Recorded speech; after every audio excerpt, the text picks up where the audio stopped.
And welcome to another Triple Threat. I am your host, Big Daddy, Big D. And to my right is the California Kid. Hey. On the phone, the Pike. Yo, what up? Thank you for joining us again, Pike. Happy to be here. I know I missed last time. I think I was passed out or something, but I'm happy to be here. Yeah, we know about your escapades on Valentine's Day. Yes. I'm going to keep it a little PG, but it was fun. Thank you. Okay. And to my left is Mr. Hardcore. The Professor Higgins, baby. Oh yeah, I'm in the house. We love you, Higgins. Woo! I'm already loved. I love it. All right, guys. We're on the eve of WrestleMania. It's 29, right? Yes, it's WrestleMania 29. All right, we're on the eve of WrestleMania 29, and let me just say, I'm not all that excited for WrestleMania this year. Oh, you too? Me too, and I'm buying the damn thing, and I'm not even that as energetic as I usually am for past WrestleManias, but, you know, there's still some matches, though, that spark my interest. You're not going to get the HD one, are you? Because I heard no. Yeah, because I heard they're going to cost maybe $70. Maybe a better card, I look, but nah, we're doing standard for this one. Okay. But let's get down to it. Wait a minute. Before we start, we'd like to send our condolences to Ric Flair and his family for because today Reed Flair passed away. At this time, they didn't say what caused his death, so our thoughts and prayers go out to his family. Was he 24 or 25? It's hard to say. There was a flip-flop. Some said 24, some said 25. I know the last website I looked up, it said 25. Yeah, but our thoughts and prayers go out to his family. And also, since we're kind of late on it, our thoughts and prayers go out to Paul Bearer family. Yes, absolutely. Moody. Yeah, Mr. Moody. Paul Bearer, one of the top great managers of our decade. And we wish nothing but best to his family. And speaking of that, let's get on into one of the matches, probably the only match that I care about in WrestleMania right now. Undertaker versus Punk. Oh, you must be talking about the Fandango match. No. Hell no. Go. Oh, sorry, it's Fandango. You still didn't do it right. Now he's not going to wrestle WrestleMania. Not you. I'm talking about Punk, but I'm talking about Undertaker and Punk. Yes. Of course. Not to rain out on Paul Bearer's death, but honestly, his death is the only reason why anybody would care. Because honestly, at the beginning, I wasn't really into it, but seeing what CM Punk did started to get me interested into the match. Yeah. Well, do you feel different about it, Hoss? Technically, in my opinion, the way I see how this is played out is CM Punk is, in my opinion, the resurrector of the Attitude Era.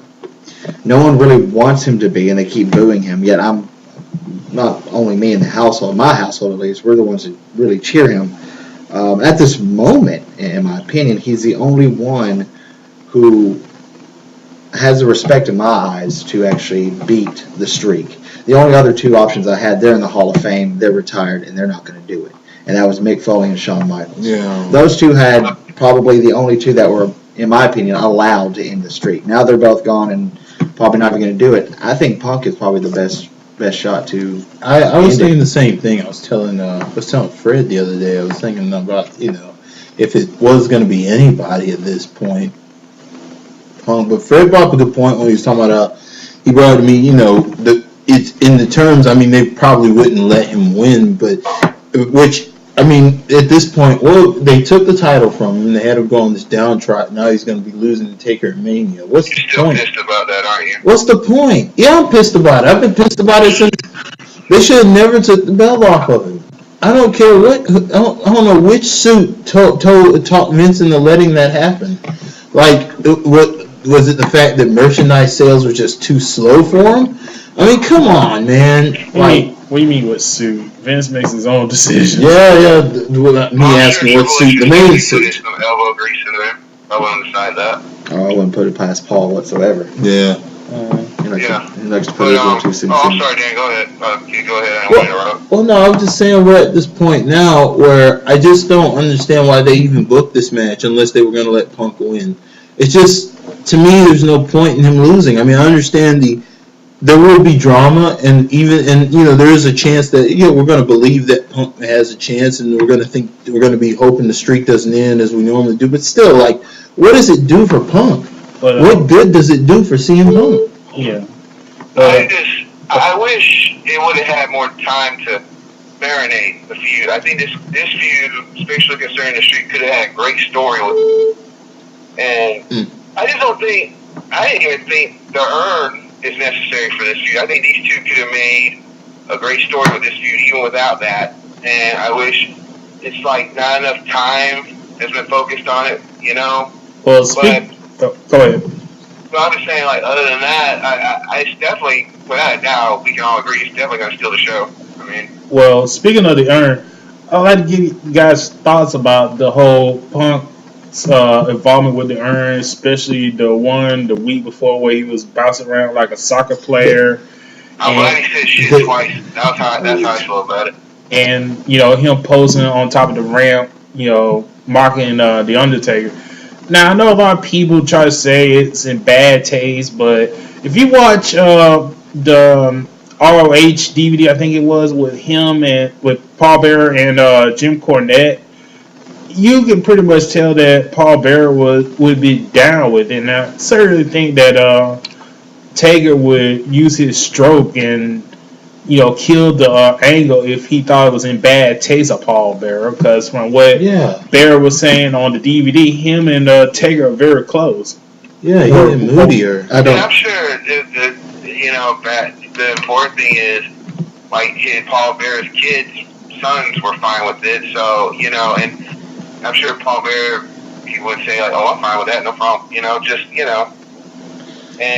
I mean, it's not as bad as when they did with Eddie when they had Orton said that he was in hell. That was bad. That was pretty. That was like over the line. That was ridiculous. The only way they were able to get away with that, of course, they had Vicky's approval. Yeah. I mean, they've had to gotten Vicky's approval. They had. As for this whole urn situation, I would not be surprised, and I would put it towards the back offices to do something special for WrestleMania with that urn. They've always done something special with that urn at a WrestleMania. It's always either shown light, smokes come out of it. Yeah. Something has always been mystified. So I wouldn't be surprised if Taker wins, he gets the urn back, something happens, it opens up, light comes out, something happens, which maybe a lightning strike or two. Right, probably, which would cost Punk his hologram of Paul Bearer. Probably. Oh God, no! Oh yes, my Undertaker. Actually, he talked about that in the shooting interview with Jim Cornette about having the light in the urn and stuff like that. And how it was a bitch to carry around. That one was a huge friggin' urn. Yeah, but like you said, he'd probably be okay with it because he's an old school guy. Oh yeah. And the thing I like about this, the promos, is that it shows how great CM Punk can be if you just let him go. And, especially what he did with the, bouncing the urn and all that. It just shows how good Punk is. And it kind of also reiterates what Daniel was saying about he should be main evented with Rock and Cena at WrestleMania, and I kind of feel that's my thing. Is like, is he really happy about this? I mean, he's getting the fight tape, but is he really happy once again losing the main event spot at Mania? I mean, true. It's just. I mean, like I said, he really should be in the main event spot. He really should. What good? Like, that's what I'm saying. As good as work as he's doing in this storyline, what good does it do him ultimately to do this? And then what I wonder is what's going to happen after this. Yeah, you see what I mean? What good does it do here? Well, apparently the news is that Punk is tired and rightfully so. The dude been going for like a whole year, so he's probably going to take some time off after WrestleMania. So, they say he'll still do like European tours, but in terms of the match that he's going to take a lot of time off this year. Well, like you said, well deserved. I mean, Yeah. because we all know there's a group of guys ready to go, right? Got it. See, that was sarcasm, but yeah. Yeah. Yeah, I mean, we get it. They're ready to go, but Vince is not going to let them on the air because that developmental area is rarely open. That gate is rarely opened. So are we all picking Taker to win? Have to. With Mark Calloway's schedule that he has, I mean, how lucrative is that? You work, 2-3 months a year? You're guaranteed one win. I mean, you can, with a schedule like that, you're not wrestling now 300 days a year and getting 60 days off like normal on-roster regular talent does. No. This man only works. He only shows up around February, close to Royal Rumble, and then all of a sudden we get, his head shoved up our ass so far for the next 2 months that then he's gone. And they want us to jump up and down. They want us to scream like little girls because he's back. He's not back. He's just here to do one match. He's going to win that match. He's going to leave. He's going to spend the majority of his year doing nothing, scuba diving, parachuting, whatever he likes to do. Taking care of that hip and motorcycling. Exactly. And then around next year, or around this time, we'll see him again. And we wonder who the next victim will be. And see, that's the thing.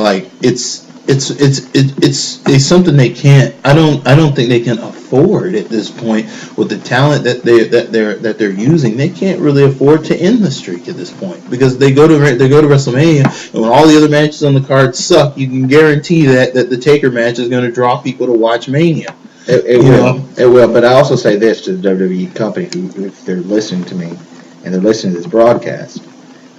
First off, don't end it on an odd number. Don't give him 21-0 and then all of a sudden he ends it. That is horrible. That is bad. Try an even number. If you're going to have him win, at least go for another 10 whole WrestleManias. It's not like he's putting his body on the line all the time. He can go through a brawl match with somebody. He can go through a technical match. I mean, a technical match keeps more breath than it does wasting it because you're in moves. You're laying down in moves, catching your breath. So, I mean... Well, I guess I'm going to have to be the odd man out. I'm going to give it to Punk because... Wow. Well, one, how long can Taker... How long can Taker go? I mean, I saw the Triple H, the end of the era BS match that he had with Triple H. I'm not going to start on the era that never ended. I mean... it just depends on how good Taker's body can, still go. I mean, from what happened with him and Punk in the ring, it seemed like he could still keep up, but we can't be for certain. I mean, he's got either 2-3 good matches left, but does Taker really want to be like most of those wrestlers pushing it? I mean, the guy. I'm giving him 24. I think that's when it's going to end. Number 24. Yeah. I think this be a perfect way to end it. Pass the torch to Punk. Say that this is his time, and give him the reins to it.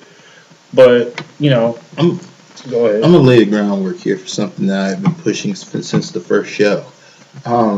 When I talked about WWE is going through these, on and off financial woes, and this audience trying to grow the audience back and trying to get the golden days back. Well, four score and 20 wins ago, the Undertaker was getting started on a streak, and look at what we have now. We have something that's unprecedented. It's a legend. It's a legend. The Undertaker winning at every WrestleMania. It's a legend. It's a phenomenon. It's something that's from a bygone era of people who used to hold titles for long periods of time, and it gained credibility. Why? And I don't understand why the writers are going to let a streak go over a year like that and not let Punk go to the end of the next year. It had the potential to be the next huge legend money draw situation. You let Punk go one more year, and then it becomes a mania. It becomes insane. Like everybody's going to be wondering, can anyone beat CM Punk? And every time there's a CM Punk match, everybody's going to watch. Everybody's going to buy CM Punk merchandise. All they need to do is wait another few months and let this thing ride out. Has anyone thought that Undertaker doing what he's doing and having the contract that he's having right now, has anyone thought that he is now a nostalgic act? Oh, well, that's a good point. He brings about a point. Yeah. I mean, that's one time a year that we see him participate. I mean, that, in my opinion, would almost consider it being a nostalgic act. It's like watching Jerry King Lawler and Ric Flair go at it. All it's going to be is a brawling match. I mean, there won't be anything. It's like the match between Jerry Lawler and Terry Funk. Yeah. That was all just brawl. I mean, there was no anything on that one. Yeah.